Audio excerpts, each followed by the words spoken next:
Tim, should we tell the listeners how to join the Golfweek Amateur Tour? Yes, of course. We should probably do it now before we forget, though. I agree. It's simple.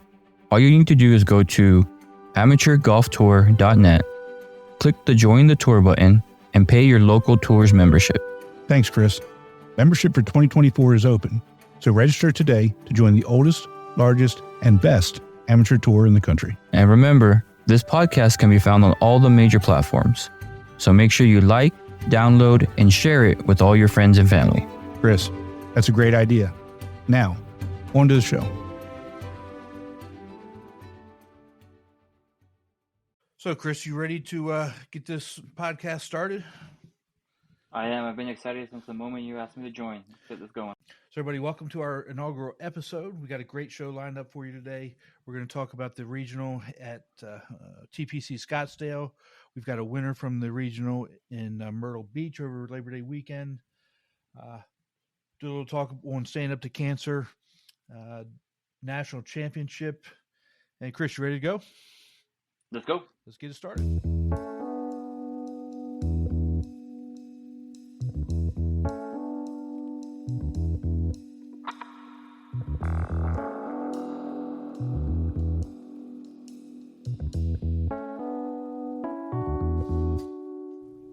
Welcome to the Golfweek Amateur Tour, the podcast. We are your hosts, Tim Newman and Chris Rocha. As the oldest and largest amateur golf tour in the country, we put on individual stroke play golf tournaments that are handicapped by flights in 48 cities across the country. The Golfweek Amateur Tour, where amateurs play like pros.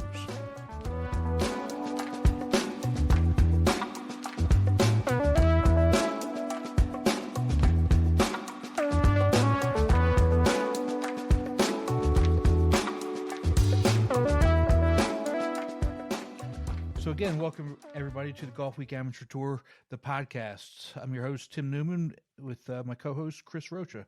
Welcome, Chris. Thanks for having me. I mean, it's going to be a fun experience. Can't wait to get this started. Yeah, I'm looking forward to it as well. Why don't you give everybody a little bit of insight on who you are, your tour, how long you've been doing this golf thing. That's what I get. How long have you been doing this golf thing? Well, I've been doing this golf thing for a long time, no, but the tour is a little bit more than just doing the golf thing. Right, you're right. So I've actually been doing golf in general for a little over 10 years. Picked it up actually right before my father passed away. It was kind of a thing for us to keep doing, and then it's been a memory ever since, but it's been an enjoyable one. Joined Golf Week 10 years ago when the El Paso tour first started with Gabe Garcia, who's going to be one of our interviewees later on, and then took over the tour.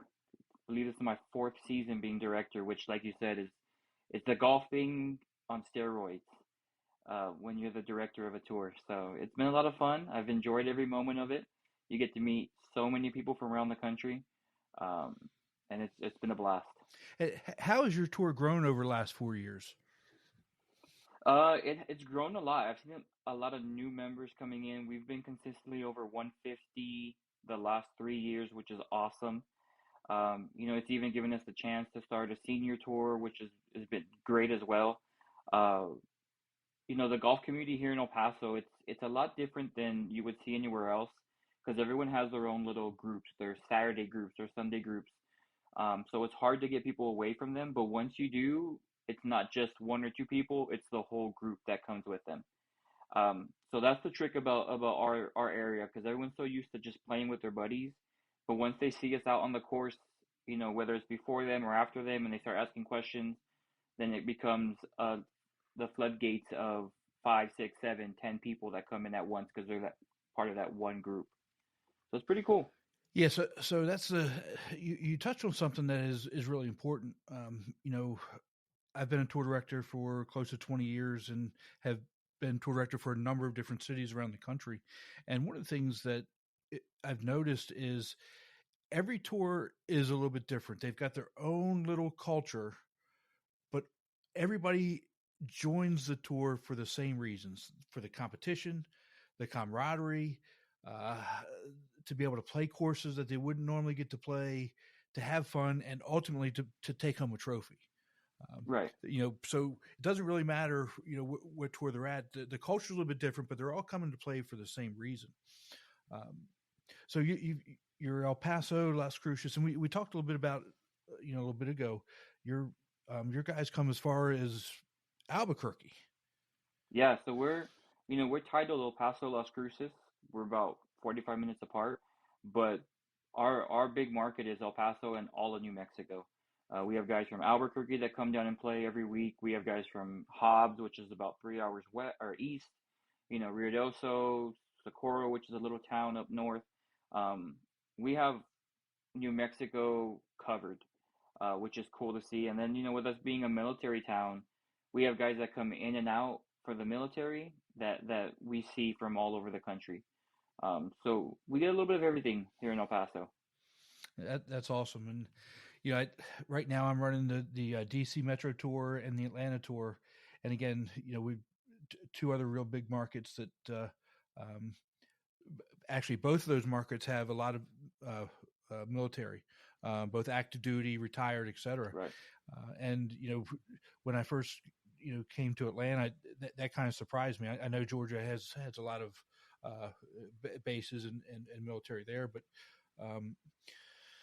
not necessarily in Atlanta. But I would say half to maybe 2/3 of our members are either veterans, active duty, or retired.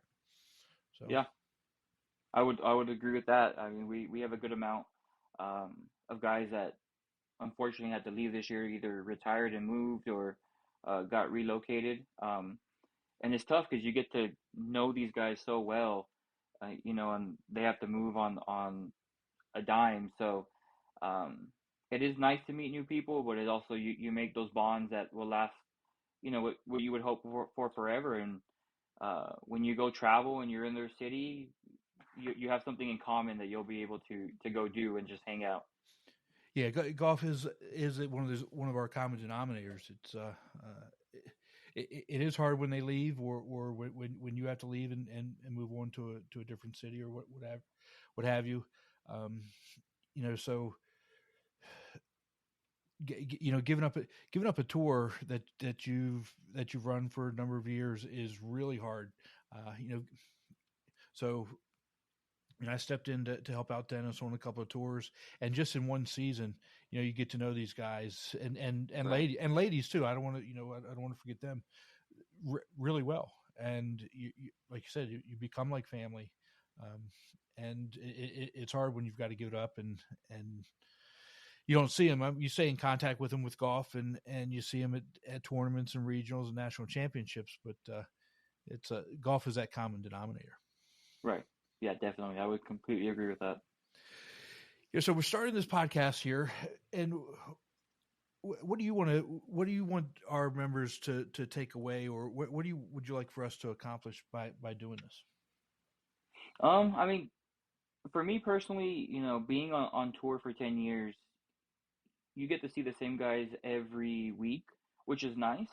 Um, but the tour itself is just a whole different animal. When you go to regionals like we have now or national championships and you meet people that you may have never met your whole life, and then you see them at a tournament somewhere else, it's like, hey, I played with you last year. Yeah, how you been, this and that. I actually had that at the Scottsdale regional with a couple of guys I played with 2 or 3 years ago that remembered me. So it's pretty cool to have those contacts. And I think with this podcast, it'll bring everybody together, whether you meet them or not. Something that gives them a little bit extra. We have these interviews with these big winners, national championship winners. It makes them feel like it's not just winning a golf tournament. Like the tour cares about them as members. Right. We want to celebrate them the best way we can, because going out there and playing 3 days of golf isn't easy. And we try to, our motto is amateurs that play like pros. Well, these pros do it 4 days a week, 50 weeks out of the year, and we come out and do it 1 week, and it's tough for us. So Right. I think this podcast is going to bring us all together a little bit more. I think we're going to have some good content throughout the year. some good interviews, and if this thing picks up some steam, I think it'll be successful. Yeah, I do as well. And you said it yourself. We're the tour where amateurs play like pros, and this gives our players just that extra thing that they hadn't had. An interview that's going to be broadcast to everybody that's going to listen. As opposed to where you see Justin Thomas doing an interview right there at the course, or on Golf Channel, what have you.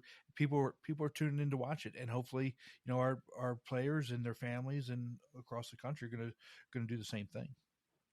Yeah, I think so. When we interview people, I think they're going to share with their friends and families. Mm-hmm. I mean, I know me personally on my tour, when we do stories about when they win the tournament, I get all these responses of, hey, can I forward it to my families? Can we do this? Like, yeah, definitely. Absolutely. Social media, getting tagged, Mm-hmm. Hey, look what I did. Congratulations. That's just the world we live in now is just media, on the go media, and being able to have an extra, I don't want to say tool, but an extra source for everybody to let their friends and family know, hey, I competed in this tournament, or I did this interview. We'll just build that steam for not just the podcast itself, but for the whole tour. Right. I agree. Well, let's bring our first guest in, Gabe Garcia, the tour director from Arizona, and talk about the Labor Day Regional at TPC Scottsdale. Yeah, definitely.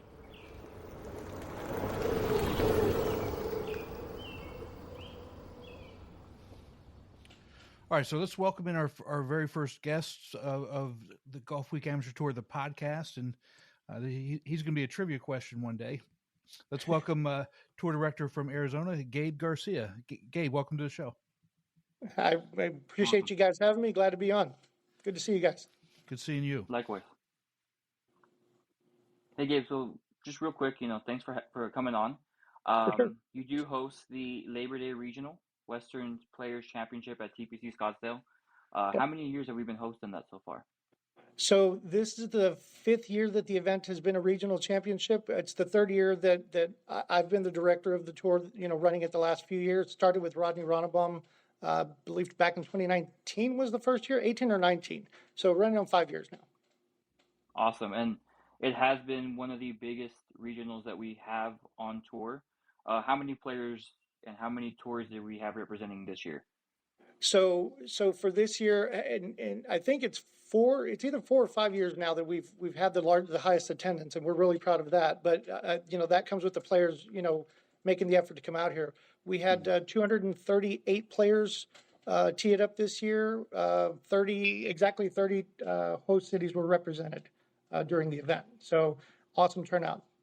Yeah, it is. I mean, that's awesome to see everybody coming from around the country to one single place. You get to meet so many people. So everything from the agree. West Coast to the East Coast for sure.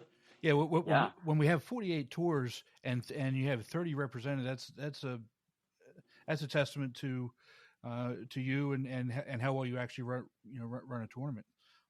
If you guys, anybody that's been out here knows that it's my family is heavily involved in that. My buddy Chris Definitely. here, who helps out with that regional in particular, our events wouldn't look the way they do without them. So a little shout out to my family because they help out quite a bit. No, they're running around like crazy. So yeah, shout out to them. And speaking of how many tours we have that go out there, we've recently started doing the Team Arizona versus Team USA competition. You decided you wanted to take on the country. Absolutely. Explain a little bit of that competition for our listeners and how it's been going. So what we do is essentially we take all of the players from the Arizona tour in competition with all of the players that are coming to visit for that event. Chris, you were kind of instrumental in creating this thing, obviously. In what we do is basically take, I think it's the top 3 or top 5 from each flight, and we assign points based on their scoring during the event. Each of the last 2 years, Arizona's come very close to taking it, come up a few points short. Chris, you haven't been real clear on the point system, so I think there might be a little rig there. But no, it's been a really fun thing that we do just to add a little flavor to the event. and definitely bragging rights don't hurt, and it makes it a lot, just a little extra thing that makes it, a lot of fun during the event. So we've come up just a little bit short the last couple of years, but we'll get you.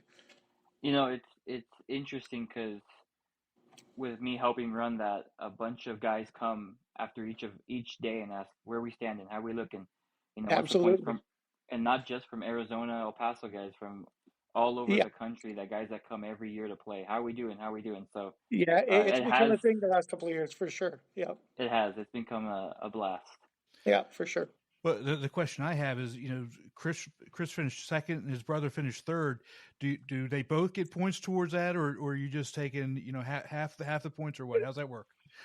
Yeah, no, they do, and that's the thing is, it's not just looking at who's winning the event or who ends up with the win in the event, although that really helps, but it makes it interesting in that we're definitely looking at how many of the Arizona guys compared to others are finishing in the top 3, top 5, top 7, and so again, it keeps more people invested in what's happening overall in the event, not just the guys that are at the very, very, very top of each flight. So Definitely. Yeah, that's a great idea. When I saw it in Chris's newsletter, so that's a pretty ingenious idea to get people, again, more involved. And this is one of the things that, one of the reasons why we started this podcast was to, add that little bit of extra value. We talk about where their amateurs play like pros, having some of those extra things that the pros actually do as well, really does add that value and increases the buy-in of the players. For sure. And Chris and I talk about all the time about, something like this is going to give, directors and players from all over the country, new ideas that you can share to add to events. And I feel like a good director, kind of steals as much as they can from other directors to make every event that they run as good as it can be. So definitely a great idea. Absolutely. And I stole something from Chris earlier this year, the downloading the schedule right to your calendar. That's absolutely genius. I don't know how many people it actually used it, but it made my life a lot easier. Definitely. And hopefully, it helps people register and pay and do those other things. So we're not having to follow up and doing some of those other things as directors that we have to do. Right. So back to the tournament, you've got a great venue, the TPC, they speaks for themselves, across the country. For sure. But talk about your venue. Let's start with the Champions course. A lot of times, people think that that's the better course of the two. Yeah. So it's for me, it's definitely the more challenging course. The layout for me is a lot more fun, to be honest with you. The stadium course is fantastic, goes without saying. Anytime I can get on the stadium course, I'm there as much as I possibly can, because being able to, hit some of the same shots that you watch guys, hit on TV and all of that is awesome. But want to make sure that people are recognizing really how good the Champions course actually is. Not necessarily to a man, but more than a handful of the players that come every year, that's the course that they want to get. That's the course that is beating them up a little bit, and they want revenge on it, and they want to go out there and try to figure out how to get the ball around and put the ball in the hole with the lowest number of strokes that they can. Great layout, a little bit tighter on the fairways and stuff like that, but yeah, it's definitely, for me, it's the more challenging course, and I think it's a little bit underrated when people come out here not really realizing how good of a course it really is. Yeah, so we've got HB Kim coming on as one of our guests a little bit later on. He put on a show this past weekend for sure. Yeah. How far back did you have the champ guys playing? I think we had them playing just over 6,700 yards this year. Okay. We shortened it up a little bit, but let me tell you, 6,700 yards on those two courses. Yeah. It's all you can handle, believe me. Yeah. 8 under, that's that's really good. Yeah. He blew everybody away. So no, he really did. He put on a show, 9-shot victory. I think he finished with 14 or 15 birdies overall for the weekend. It was a dominant performance and a well-deserved championship for sure. Well, when we get him on, we'll make sure that he's coming out to Hilton Head for a national championship and putting him up against the Jeff Wongs and the Joe Jaspers of the world. So absolutely, that's the plan. All right. Yeah. So you also did another really good thing with Stand Up to Cancer. Talk about that. For those that don't know, Stand Up to Cancer is our tour's charity. Why don't you talk a little bit about what you did? So, I'll be honest, when the whole Stand Up to Cancer fundraising started with the previous director, Rod Ronnebaum. He created a 50-50 closest to the pin, closest to the pin contest at every event. When I started helping him, I moved from El Paso in 2015, started helping him in 2017. And so when I saw that contest and I thought it was a fantastic idea and we started utilizing it as well. When I took over, the Arizona tour, we really started trying to come up with any and every idea we could to try to raise a little bit of extra money. So we still run that 50-50 closest to the pin contest, but this year we've started working with a company called Wire to Wire Golf. It's one of our local players. His name's Tyler Woolridge. They run online auctions.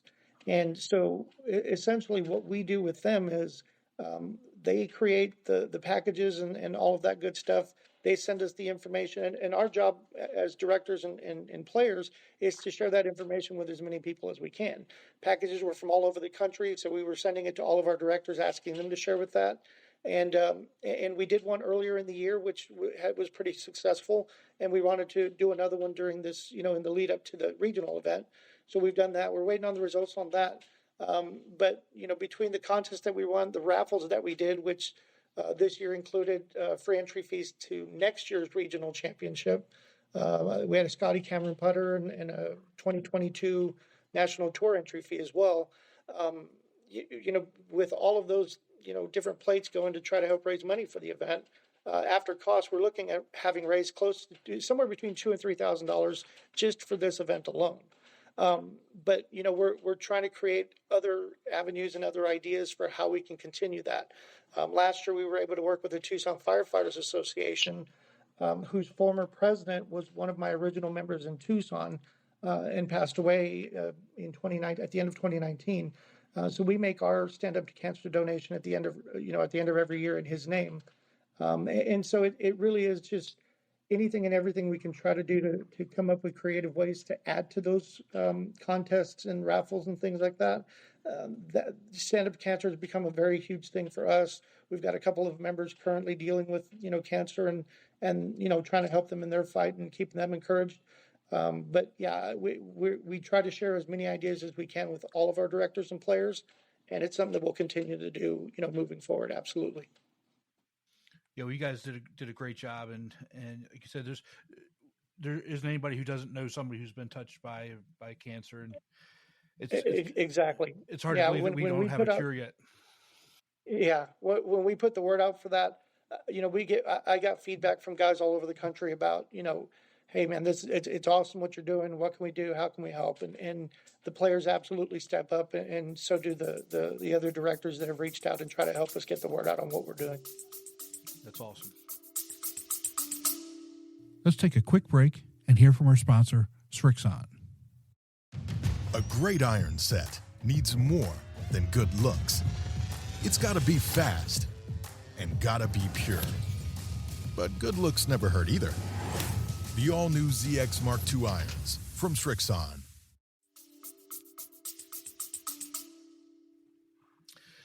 So the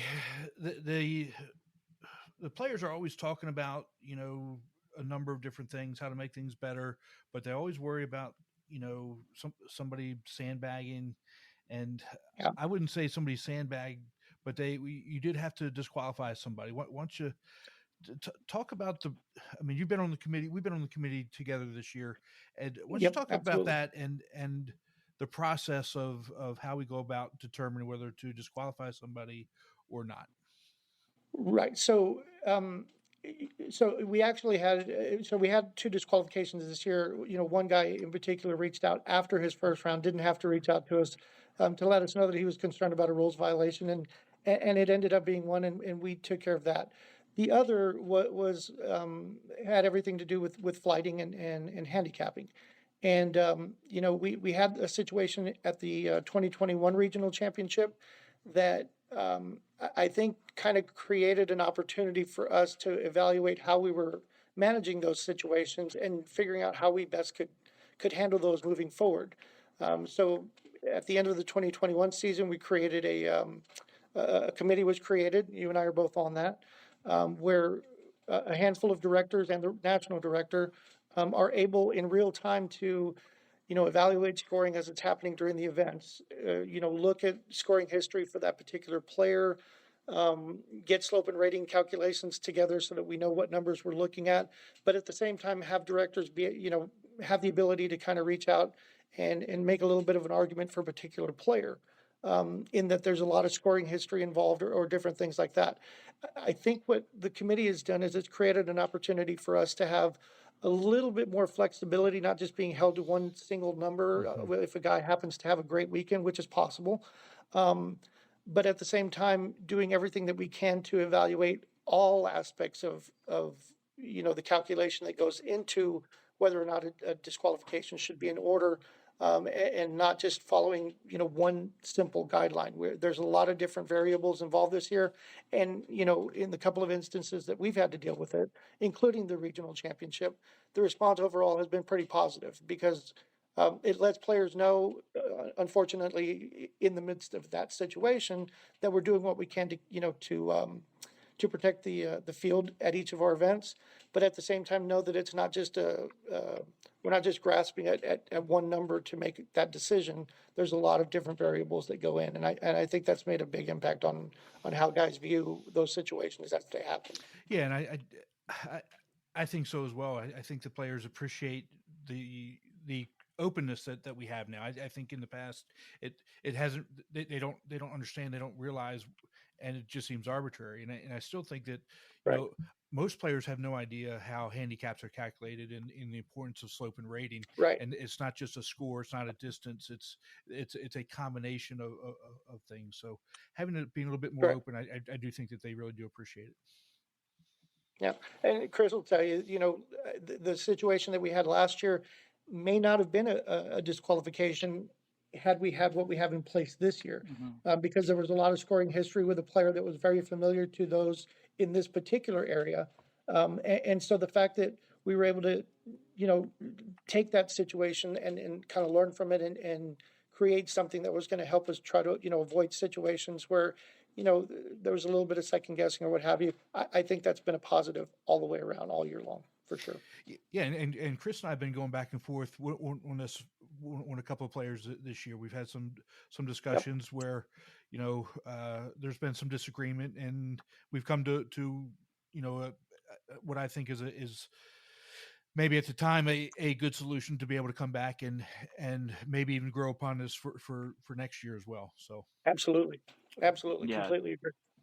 I would agree with that because at least if the players see that we're involving it and we're actually having conversations about it, that helps the whole picture of it. Yep, for sure. Absolutely.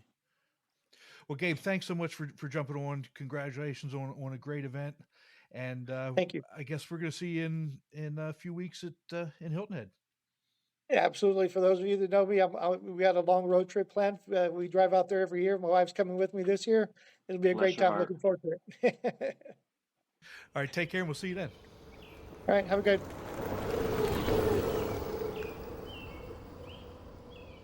All right, our next guest on our Golfweek Amateur podcast is Mr. HB Kim from the El Paso Tour, my tour.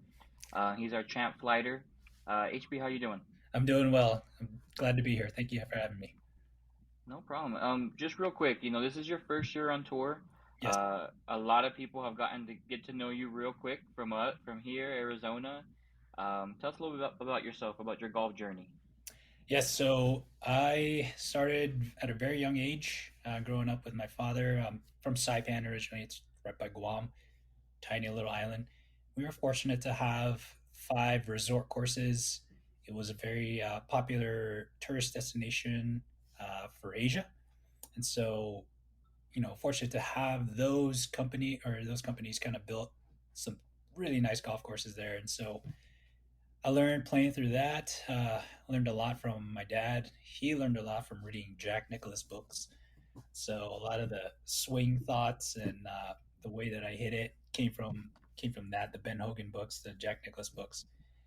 And so played junior golf throughout bits and pieces of Asia. I did Junior World Golf Championships in Torrey Pines, California.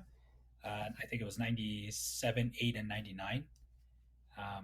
And then 2000 as well. So I was fortunate to play in those and see those upcoming players, and I can kind of compare, like, okay, what do I need to do to get my game to where it needs to be sometime down the road. Eventually, that led me to getting a scholarship to play for the University of Hawaii at Hilo. Played 4 years there.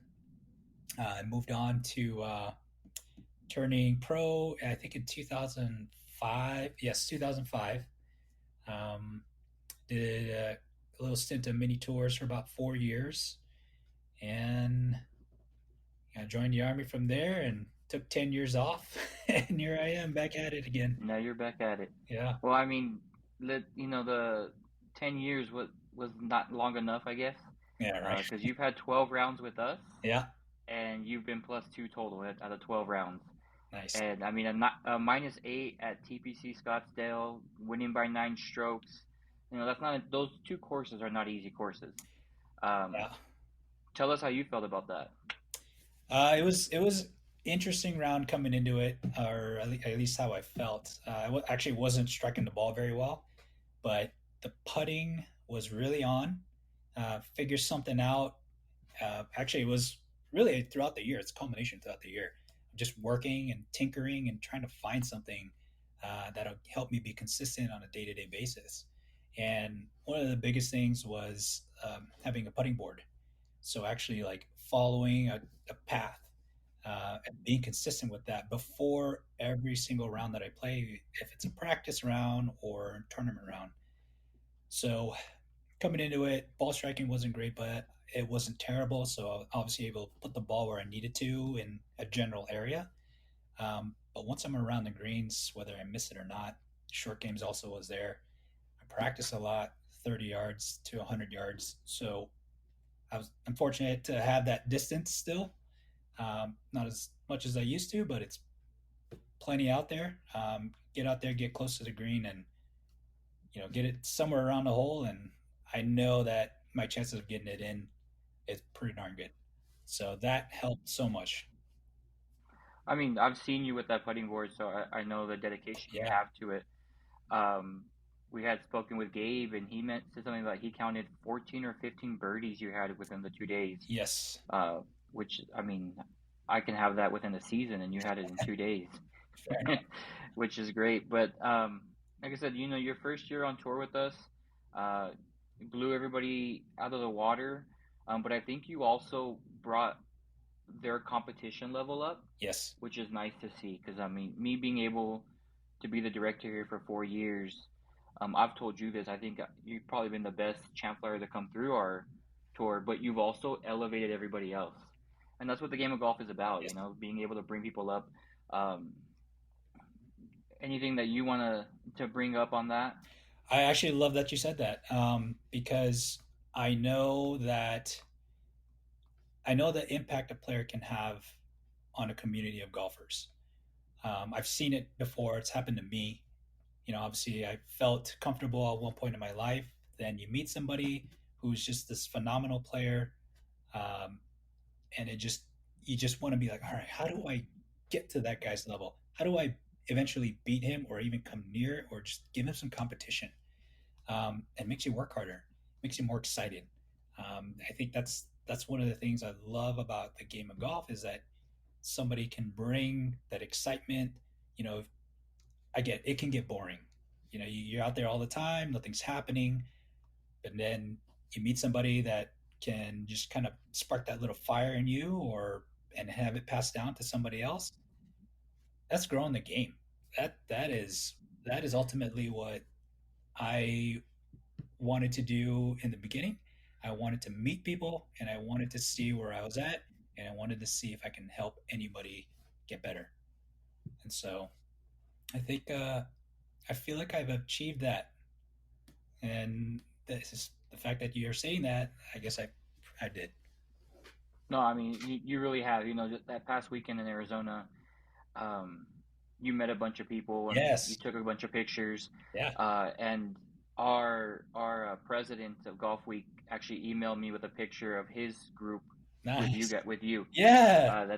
I guess they texted him and was like, "Hey, this guy's amazing, this and that," and he forwarded right to me, "Hey, Yes, check out what you guys are doing." So I remember I those. appreciate it. Yeah, I really appreciate what you do for us.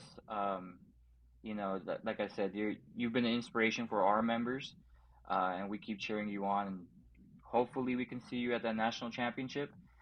I'd love to be able to yeah, have bragging rights on the West Coast with at least a champion. absolutely. Tim, you have anything else? Yeah, HB. Before we jumped on this, you talked about a few things that you've learned that have made you better. Why don't you share some of those? In terms of um, the mental side of the game, Yes. your mental preparation. So I vividly remember how I used to be. I was actually a hothead. I was angry all the time. Nothing was ever good enough. I remember at Q school, it was actually at, where was that? PGA West, La Quinta. There was a moment where I just completely lost myself, and I actually threw a couple clubs in the water. Didn't care about it. Uh, that's the player that I used to be. Chris, I don't know if you probably wouldn't believe it, just playing with me or knowing me now, but I'm obviously a different person, a more mature person. And what helped me was just kind of life, going through life. The Army really helped me. Uh, I understand that I do well under pressure, and I've tested that time and time again while I was in the military. I have very good focus, very good discipline from golf previously. Bringing that to the military helped me hone that in, and then I transferred that into the game that I have now. I'm a completely different person now than I was 10, 12 years ago. Actually, more like 15 years ago when I was actually playing. Um, I've read some books, Zen Golf, and how to be a better player mentally, and lots of podcasts.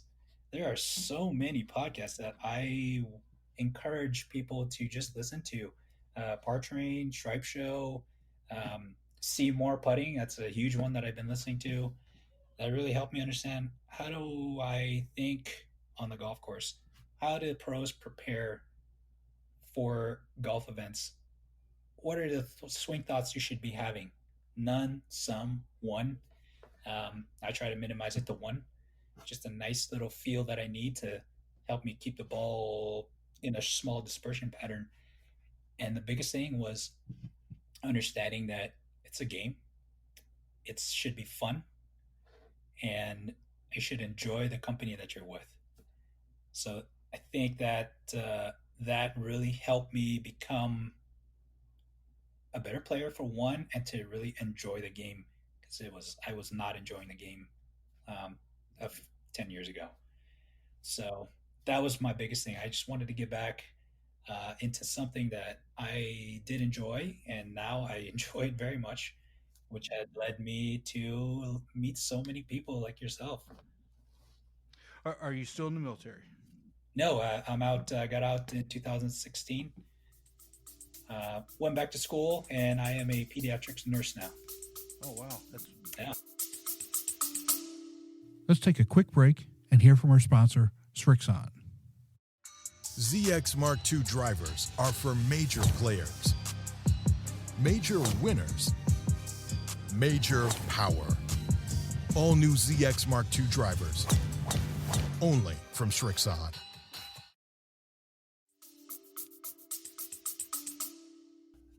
that's awesome. My guess is, being in the military probably also helped with that, learning how to control your emotions and learning how to deal with being under pressure and stress, and Yes. and you can't just throw clubs in the water. Yep. Exactly. So Can't quit. I had soldiers that depend on me. I had a unit. Mm-hmm. So many things that depend on me, on how I perform. Mm-hmm. And I represent a big organization. So it was important for me to be the best that I truly can be. So I think it really helped that I had friends to be there for me and to help kind of lift me up. Being part of a team, I never knew what that was really about, and I loved it. Just knowing that you got a bunch of badasses behind you, and nothing can stand in my way. It's just so uplifting. And being able to transfer that into the life that I have now has helped me tremendously. Well, I thank you for your service. I appreciate it. It's my honor. We need more people like you to serve and get us through some of our tough times. But the main question I have for you after seeing some of your scores: Are we going to see you in Hilton? Are we going to see you in Hilton Head for national championship? I'm trying my best to get the time off. See some people that get to cover me for my shifts. I've already taken a lot of time off. I need to make some money. It takes a lot of money to get there. So as of now, it's still a little 50-50. Obviously, I'd love to go. My work family supports me, but they can only do so much. They've already covered for me a lot this year. They get a little tired too, and got a few ladies who got some babies coming out soon. So Oh no, it's getting tight with trying to find people to help me out. I understand. Well, I hope you can get it worked out, and hopefully we can see you. I'm sure you would provide some serious competition to the likes of other national champions, Jeff Wong, Joe Jaspers. Yeah, it would be a good sight to see. It'd be fun to play with them and just even meet them. We'll talk about that later, HB. All right. But I appreciate you coming out. Thank you. Taking some time to be on our first inaugural episode. All right. Keep playing lights out. Can't wait to get you back out there on the course. Super excited. Huge shout out to you, Chris, for putting the whole season together. I really enjoyed every single event that I've played so far. I appreciate it. Thank you. Thank you. Thanks, bud. Take care. Talk to you soon. Thank you. You as well. Bye-bye.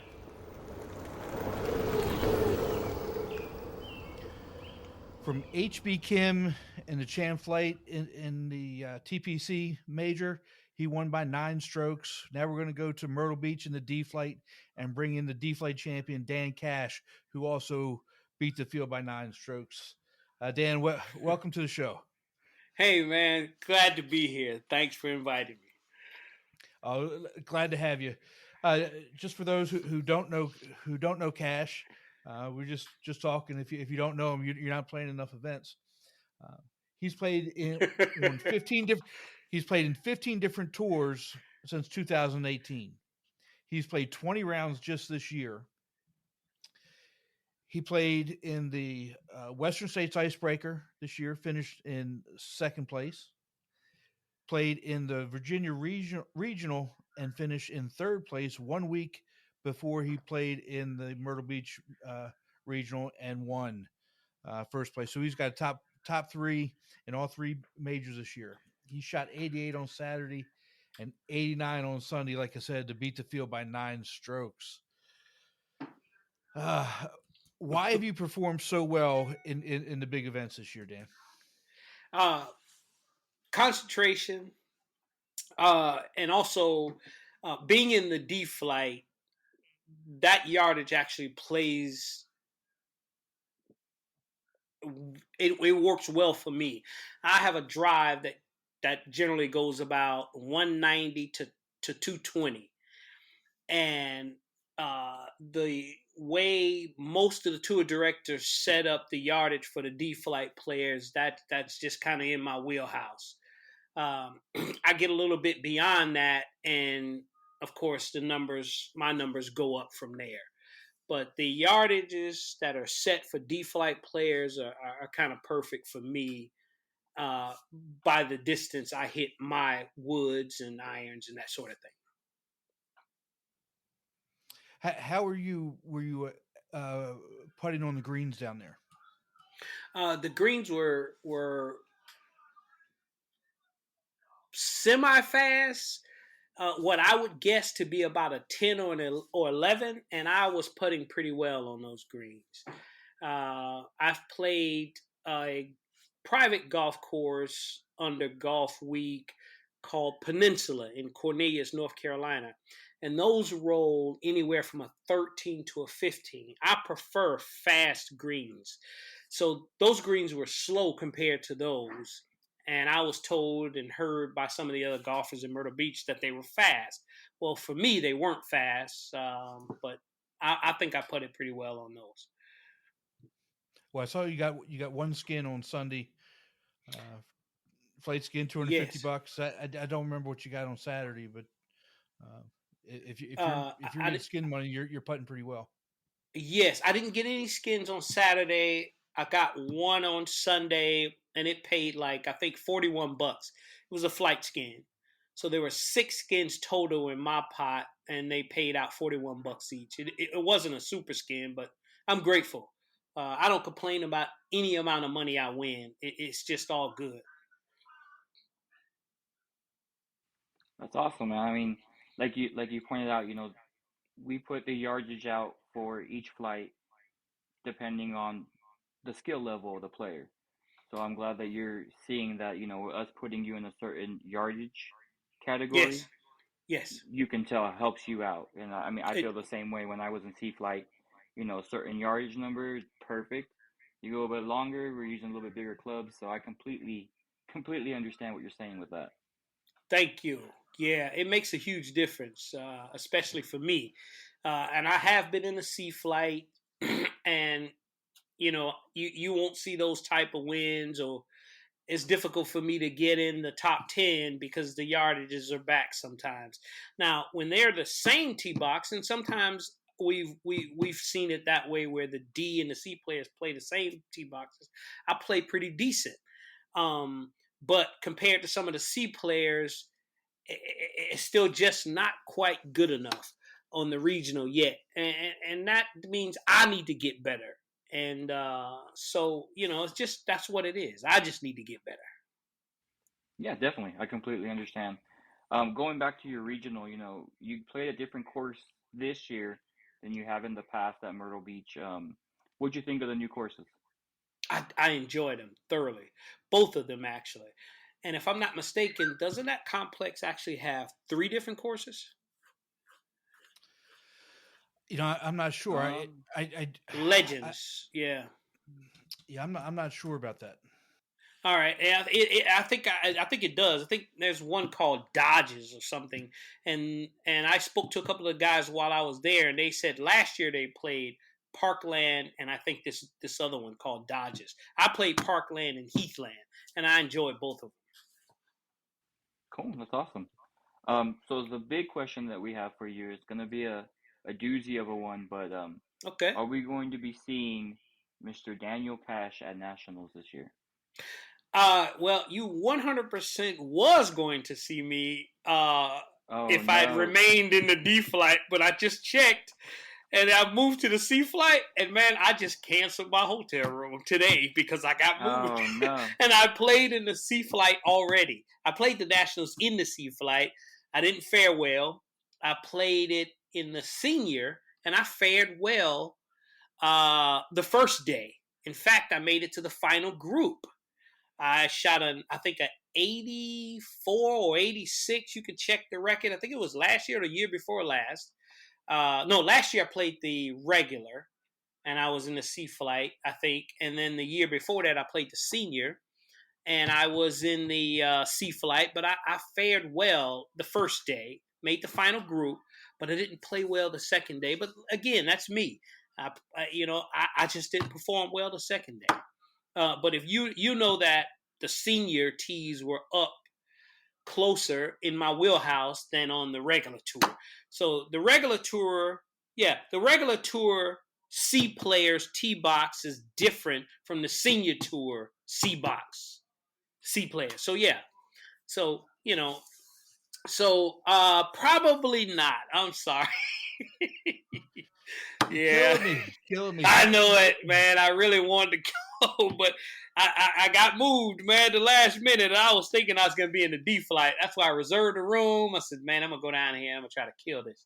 And when I saw that number, I was like, oh, my God, I got kicked out of this. So, yeah. Well, what about seniors? What about seniors? You're going to be there for senior nationals? I think so. I do have a room reserved. I didn't cancel that one. I'm in the C flight on that one. And because I fared well the first day 2 years ago, I'm considering giving that a shot again. Yeah. I still have that room reserved. So Well, hopefully you're able to make it out to that one. yeah. Would love to see you. Again, congratulations on the win. It's good talking Thank you to so you, much. and we'll talk to you soon. Okay, man. Thanks a lot, guys. You take too. Care, bud. All right. Take care. Bye-bye.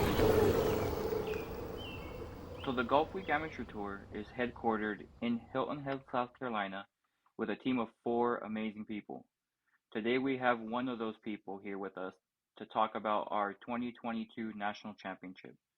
Let's welcome Jen Newman from the National Office. Jen, how you doing? I'm doing well. How are you doing? We're doing great. So 2022 National Championship is upon us. Go ahead and give us a little background on that. Well, we are so excited in the national office. We've been busy getting ready for everyone. This is actually our 28th year. We're set for a record. Last year was incredible. We've added a couple of new courses, and now we're ready we can host up to 1,152 players in all of the flights combined.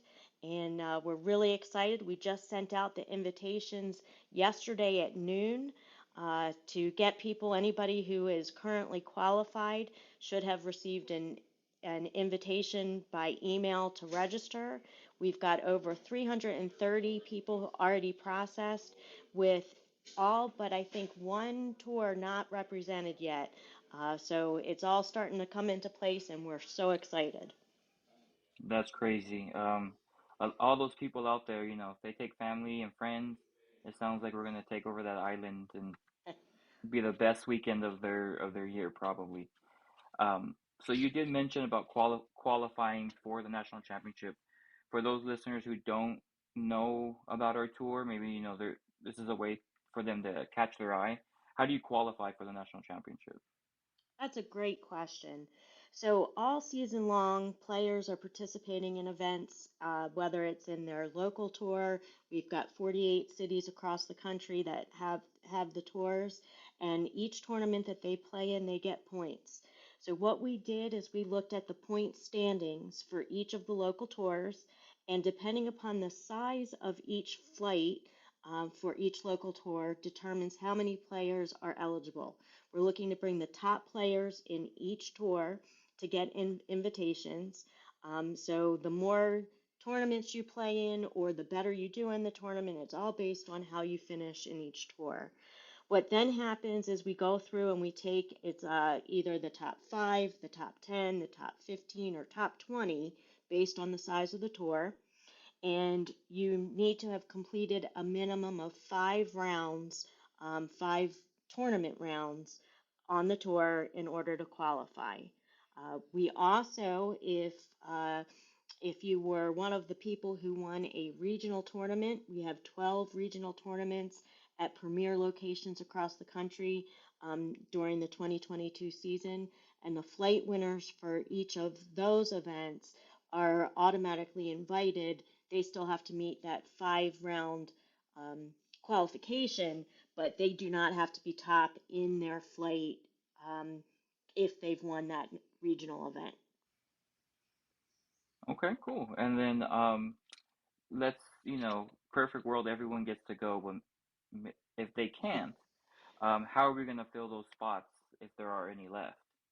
Yeah, so what we're doing is we're offering it first to those who have already qualified as of now. They get kind of first dibs. They're our first wave of people. Uh, so those invitations have gone out, and just so that you know, I do have some numbers here. We have sent out invitations for just over 2,200 and some people. So those are the people who have qualified. So out of those people, we'll see in each flight. It does range, and we do have information on the website. If anyone wants to go to amateurgolftour.net and click on that homepage, we do have information. There's a big button you can click on and get more details. Basically, we've got the champ flight is 128 people, and then the A, B, C, and D flight is 256 people per flight. And at any rate, what will happen is they get first dibs.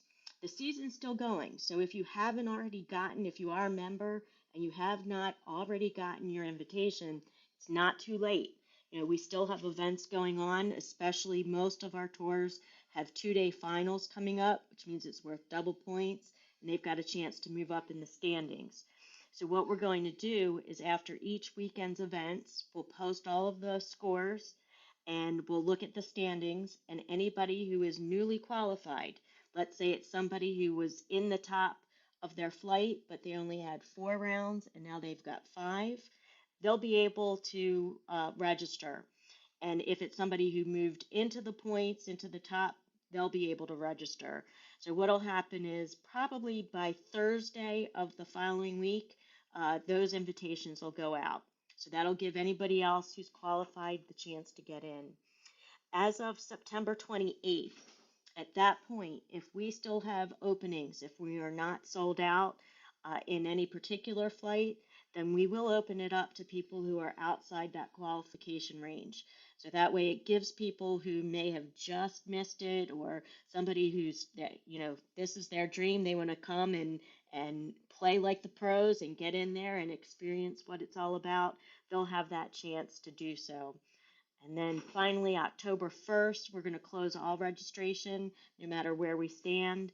And that's also the deadline. If you did register and something comes up and you can't make it, the deadline to withdraw and get your money back is October 1st. Perfect. I mean, hopefully we're able to get as many people out there as we can. I know it sells out every year, sometimes quicker than others. And I Yes. know it's one of my favorite events throughout the year. It's a controlled chaos as I see it, but it's so much fun. Can you just run down the courses that we have on schedule this year? Sure. We actually take over a lot of the courses on the island. For those of you who haven't been here, it's a fantastic place. As Chris said, it's a great place for family. There's lots to do. And to be honest, we have so many vendors and business partners who work with us, and they really treat our people well. So we've got the Champ Flight. We'll be playing at Hampton Hall this year for all 3 rounds. The A flight is going to be split between Atlantic Dunes and Oyster Reef. The B flight is one of the lucky ones getting a new course. They're getting Golden Bear this year for the first time, and the Country Club of Hilton Head. C flight will be at Arthur Hills and Palmetto Dunes, as well as Dolphin Head. And then the D flight is the other flight that gets the new course. They're going to be playing Robert Trent Jones and Crescent Point is the other new one. So these are great courses. They are offering practice rounds for players who want to come in. And, the tournament itself, I didn't say this, but it's October 14th to the 16th. It's a 54-hole tournament over 3 days. We will get practice round rates. If anybody is interested, they can call, and on our website again, there's lots of information. So there'll be reduced rates available for Monday the 10th through Thursday the 13th, but you can't book those until October 1st.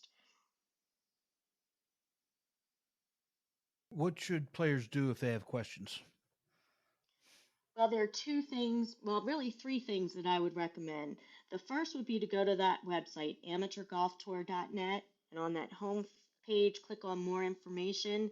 We've got all sorts of links there. We have lodging, so like I said, you can look there. If you're still looking for a place to stay, you can see what hotels and area places have discounts, and there's information about how you claim those discounts.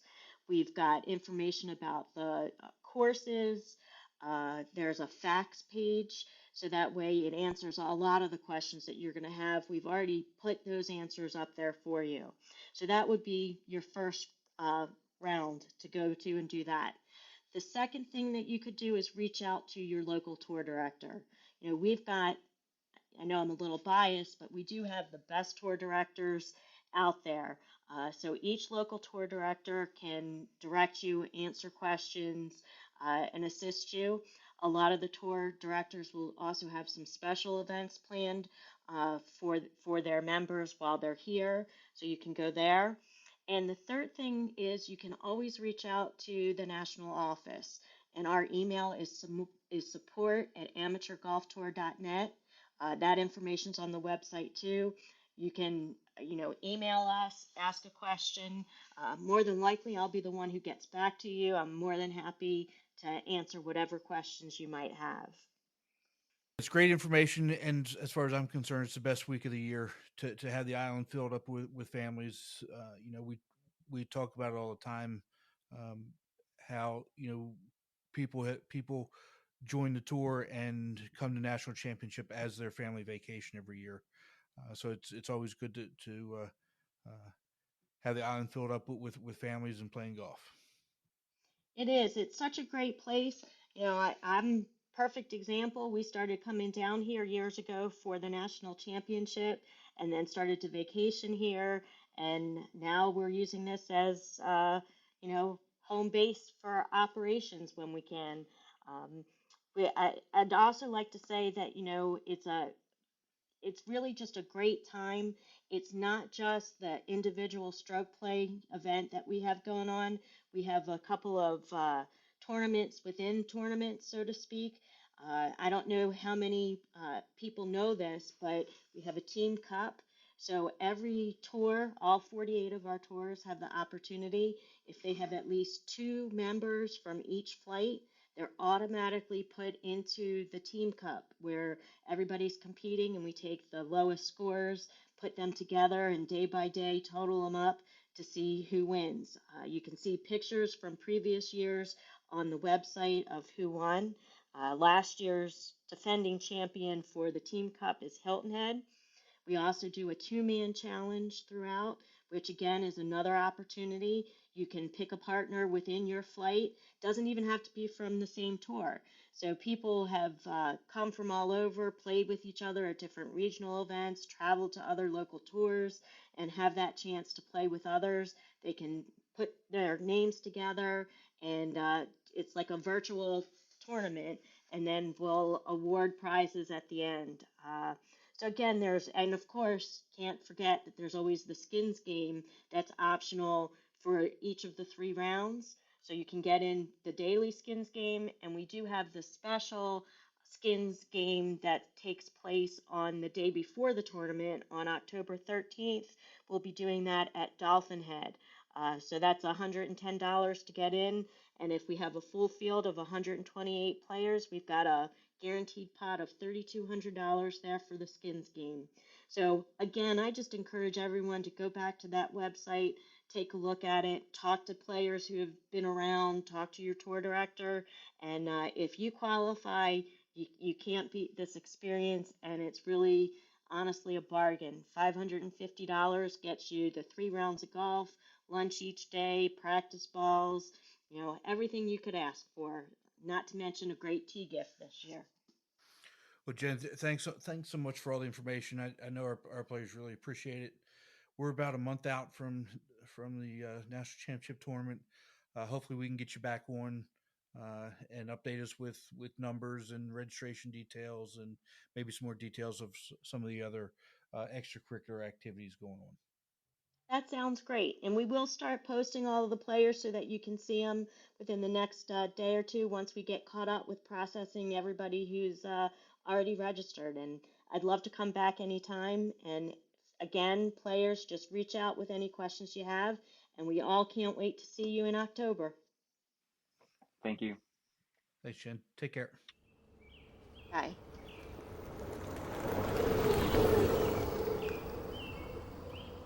As we wrap up our first inaugural podcast for the Golfweek Amateur Tour, we want to thank everybody for tuning in, listening to us. We want to thank our guests for coming onto the show, sharing your stories. And we want to wish everybody a fun time out on the course. Go get some birdies, some eagles, and we will talk to you at our next one. Again, thanks to all our guests.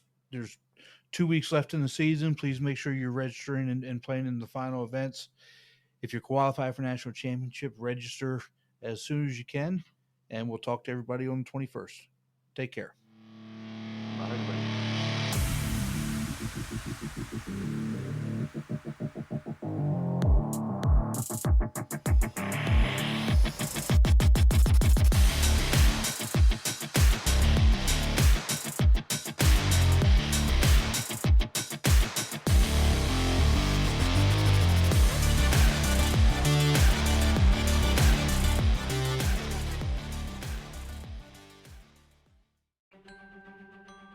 Chris, we didn't do it again. What didn't we do? We didn't say how to join the tour. That's right. It's simple. All you need to do is go to amateurgolftour.net, click the Join the Tour button, and pay your local tour's membership. Thanks, Chris. Membership for 2024 is open, so register today to join the oldest, largest, and best amateur tour in the country.